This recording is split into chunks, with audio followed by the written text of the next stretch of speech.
Now we shall begin. You should answer the questions as you listen, because you will never hear the recording a second time. Hello, how can I join the library? Well, you need to make an application. Would you like to do it now? Yes, if I can.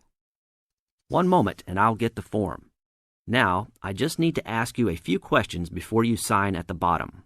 Okay. Your full name, please. Angela Mary Price. Price? Yes, that's right. Okay. And your address? Apartment 3, 86 Bridge Street, Pimlico. Bridge Street. That's just near here, isn't it? Yes, not very far. Good. So the postcode must be 2065, right? Yes, that's right. Now, your telephone number. I need both home and work if you have them. My home number is 8763-5142, and work is 8456-1307. Do you need anything else, like ID or something? Yes, your driver's license will do, if you have one. Right. It's easy to remember. I know it by heart. 4040AC. I'm afraid I'll also need to see it. Okay, here it is. Thanks. And your date of birth, please? 24 March 1981. Okay, thanks. That's the most important part completed. But if you don't mind, I'd also like to ask you a few questions for a survey we're conducting. Yes, that's okay. Now you have some time to read questions 6 to 10.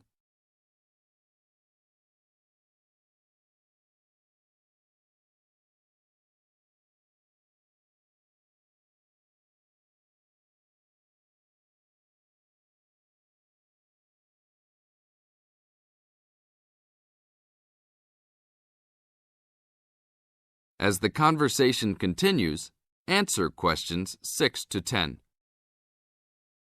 What kind of books do you like to read? Here's a list to look at. Oh, it varies from time to time, but I always like to relax and learn about other countries I might visit one day. I don't like anything too heavy or serious, unless it's about animals or the environment. I'm not really into sport very much. Anything else? Well, I do like entertaining at home. You know, dinner parties. So I suppose you'll have something for me in that line. The pictures in those books always make me hungry, although they never seem to turn out exactly as they look in the books. Fine. I think that's all I need now, except I need you to sign here on the application form. Oh, and I almost forgot. The membership fee is $20, which is refundable if you no longer stay a member. There you are. Do I sign at the bottom here? Yes, that's right. You can borrow books now if you wish, although your membership card won't be ready until next week. So if you want to borrow today, you can pick up your card when you return your first books. That's if you want to take some now. I think I will, but I'll have a look around first. Okay, take your time. That is the end of part 1. You now have half a minute to check your answers.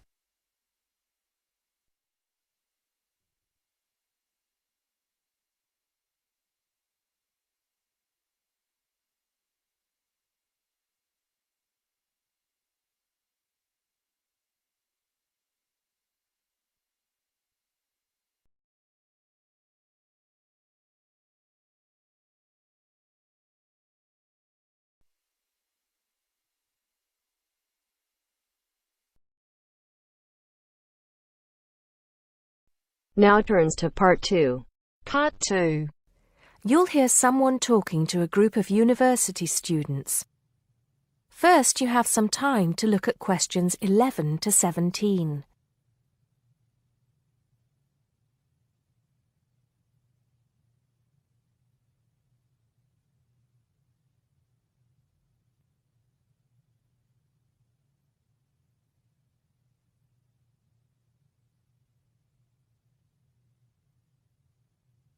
Now listen carefully and answer questions 11 to 17.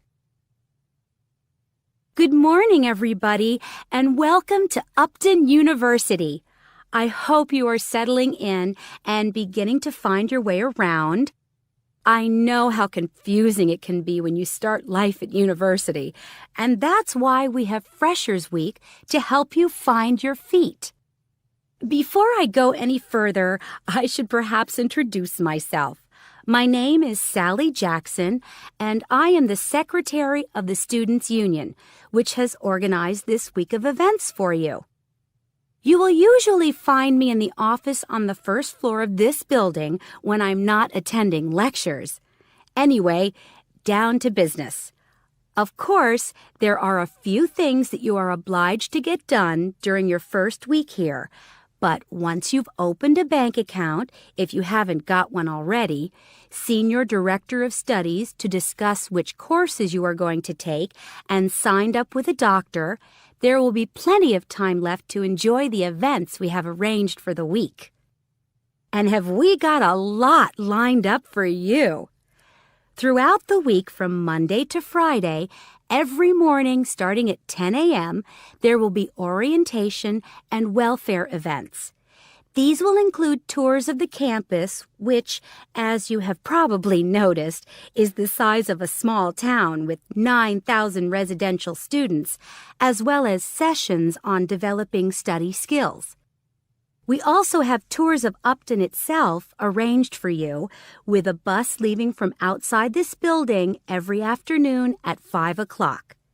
There are a number of interesting things to do and see in and around Upton, so you can expect visits to the castle and museum as well as the popular Ghost Walk. You'll need to sign up for this one, as numbers are limited. Just put your name on the list on the notice board in the entrance lobby. An important event is scheduled for Monday, that's the day after tomorrow, when we will be holding the academic fair. This is an opportunity for you to speak to students and academic staff about the courses that are on offer. The academic fair starts at 1 o'clock, by the way. There are a couple of other fairs that I think will interest you. First of all, we have the Societies Fair on Tuesday the 16th, which I think is an absolute must. You might not believe it, but the university has over 150 societies and sports clubs you can sign up for, so you are sure to find something of interest to you. That also starts at 1 o'clock, and it will be here in the Union Building. Also in this building is the Trade Fair on Wednesday from 2 until 5 in the afternoon. This one might sound a bit strange because you will find a load of banks and other businesses here trying to get your custom. You will find plenty of bargains and, best of all, a lot of the businesses give away stuff for free. Before you hear the rest of the talk, you have some time to look at questions 18 to 20.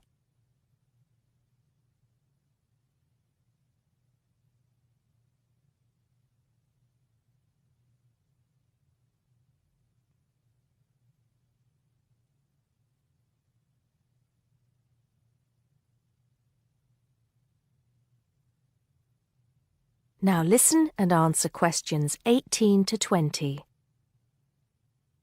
We've also got a great entertainment program lined up for you, starting tonight with our welcoming party. We have a top band lined up for your entertainment, but I'm not allowed to say who they are. All I can say is that I am sure you will not be disappointed. So come along to Blackmore Hall at 9 o'clock this evening to get your university experience off to a flying start. Just one point. I'm afraid this event is limited to freshers only. Because of space restrictions, you can't bring a friend tonight. Sorry about that. There's more fun and games on Monday in the Cotswold Theater here on campus. We have booked two of the cleverest comedians in the country, Paul Frazier and Jenny Brown, for a 3-hour show. Paul has assured us that he and Jenny have packed the show with new material, and as they always get rave reviews for their shows, I think we can look forward to an evening of great entertainment. That's in the Cotswold Theater on Monday evening at 7:30. Moving along a bit, on Thursday there is an important date for your diaries. This is the official Freshers opening ceremony when the dean welcomes you to Upton University. So remember, Thursday the 18th from 2:30 to 3:30 in Blackmore Hall. You certainly should go to this one, and by the way, light refreshments will be available. At the end of the week, on Saturday, you have the chance to dress up in your smartest evening wear for the official Freshers' Ball.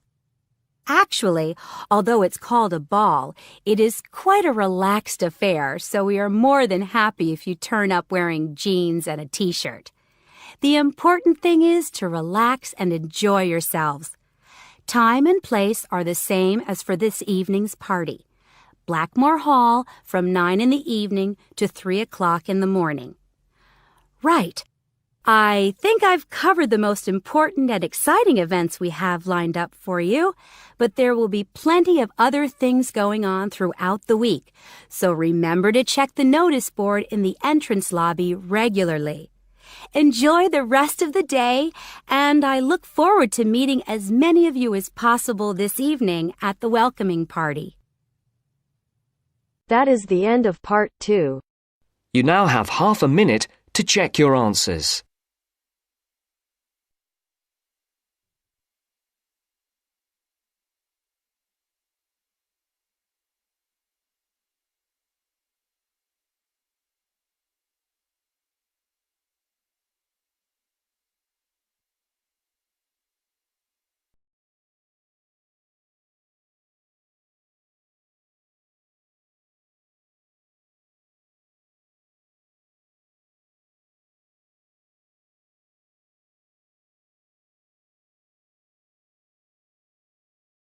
Now turns to part 3.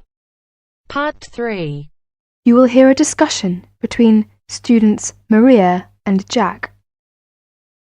In the first part of the discussion, they're talking about their opinions about some of the things in their universities.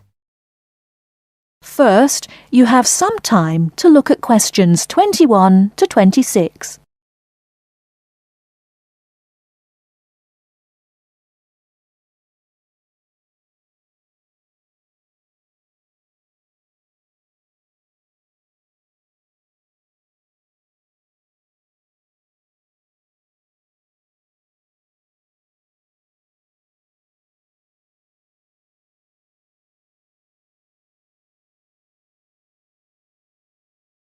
Now listen carefully and answer questions 21 to 26.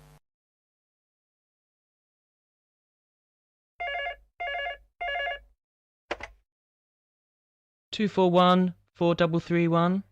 Good afternoon. May I speak to Jack Robert, please? Speaking, please. Hi, Jack. This is Maria. Hello, Maria. How are you getting on there? Fine. I arrived in Nottingham yesterday. I've just settled down, and I live on the campus of Nottingham University. Oh, that's good. Do you like the campus? Yes, it's beautiful. What do you think of yours? Edinburgh University? It's marvellous. It's on a hill and very close to the sea. I like it very much. It sounds beautiful.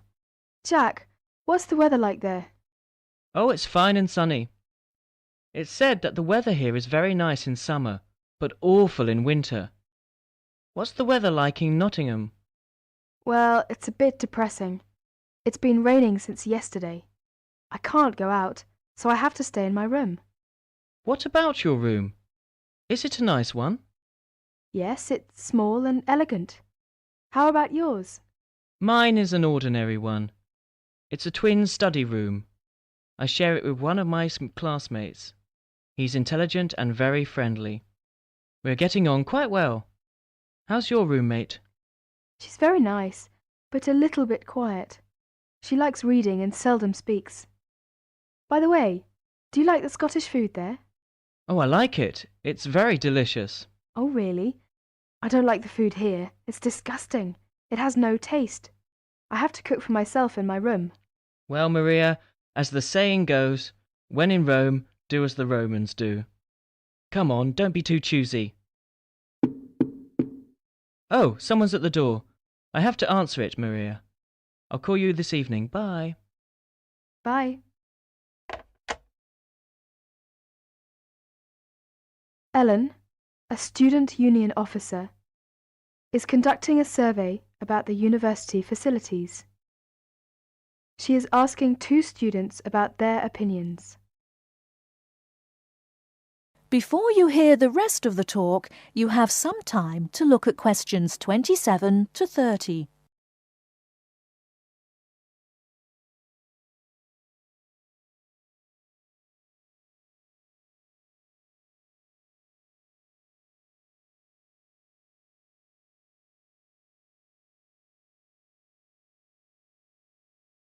Now listen and answer questions 27 to 30.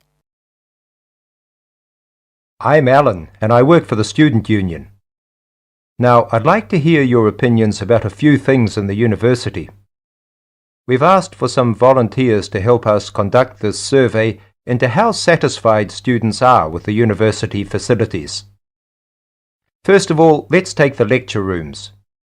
We could score them, for instance, 1 is excellent, 2 satisfactory, 3 rather poor, and 4 really bad.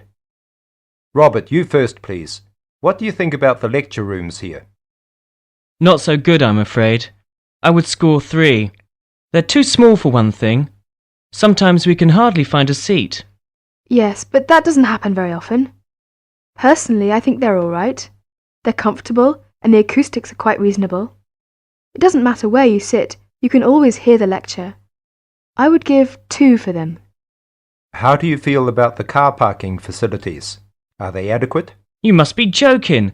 I can never find a car parking space when I need one, and when I finally do, it's a very long walk to the university's teaching building. I'd give it a 4. I'm afraid I also agree. We need more car parks urgently. This is perhaps one of the major shortcomings of this campus. It gets a 4 from me as well. I come to the university 20 minutes early just so I can drive around looking for a parking space. What about the computer centre then? I think it's first class. The software base contains a large selection of learning programs, language games, and word processing facilities. I would give a score of 1. I quite agree with you. It's very modern and also under the supervision of qualified staff who can offer help to us while we work, should we need them. Oh, good. Well, what do you think of the library facilities? Let's say the periodical room first. Well, I've scored that 3.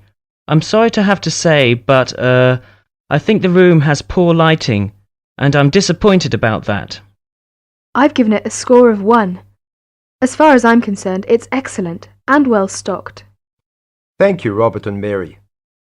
Now, let's turn to the photocopying facilities. I would give it a score of 2. Personally, I think it's all right and it's very helpful. Huh? I would score 3. I think it's too expensive for photocopying, and there are not enough machines. Sometimes we have to stand in a line. Okay. Now, let's talk about the... That is the end of part 3. You now have half a minute to check your answers.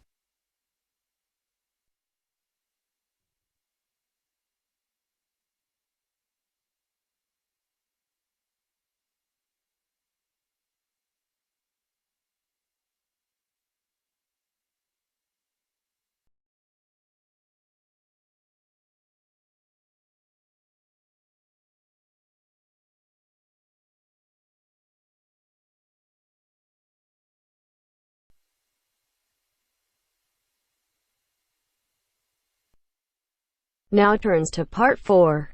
Part 4.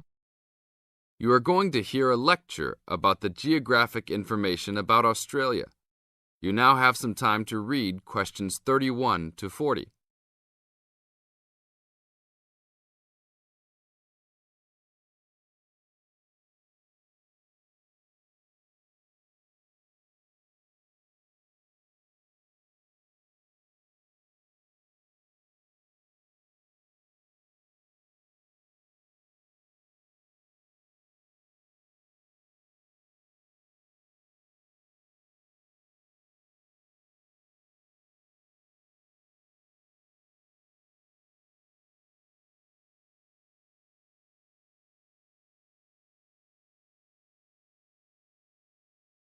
Now listen to the lecture and answer questions 31 to 40 by choosing the best answers from the choices. Good morning, everybody. We'll continue to look at Australia, and today look at one of its greatest natural challenges, water for the agricultural sector. As the only nation to occupy an entire continent, Australia has a unique environment, with much of it very flat and dry. One notable feature of the Australian continent is that it is the lowest of the continents. The average elevation is less than 300 metres, compared with the world's mean of 700 metres, and its highest mountain is only 2,228 metres, so it is overall a very flat country. It is also dry. In fact, Australia is the driest, after Antarctica, of the continents. Yet Australia has extremes of climate and topography. There are rainforests and vast plains in the north, snowfields in the southeast, deserts in the centre, and fertile croplands in the east, south, and southwest. And Australia contains some of the wettest areas on Earth. In western Tasmania and on the northern Queensland coast. But half of the continent has an annual rainfall of less than 300 millimetres each year, and only 20% has more than 600 millimetres each year. A major problem is that the limited water resources do not match up with where water is consumed. The major water resources are in northern Australia and Tasmania, whereas most of the agriculture and people are in southeastern mainland Australia. The agricultural sector is the largest consumer of both self-extracted and main-supplied water, using over 70% of total net water consumption. Electricity and gas supply, and water, sewerage and drainage services use notable amounts of self-extracted water. However, net consumption in the household sector is the lowest, just 8% of total net water used. Australia's water use increased by 25% over the decade between the mid-1980s and mid-1990s. Much of this increase was due to irrigated agriculture, which, as noted earlier, accounts for over 70% of national water demand.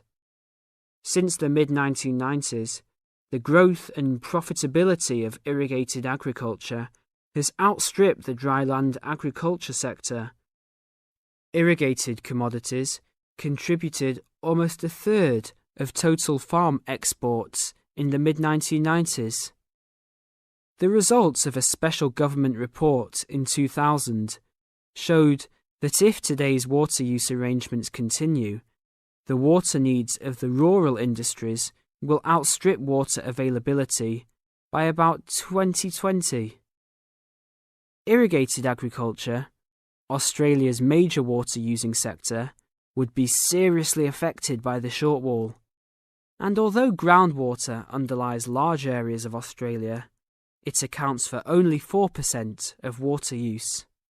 So, clearly, apart from water for households, which mainly comes from dams or rivers, it is the rural sector where efforts towards water conservation are particularly directed.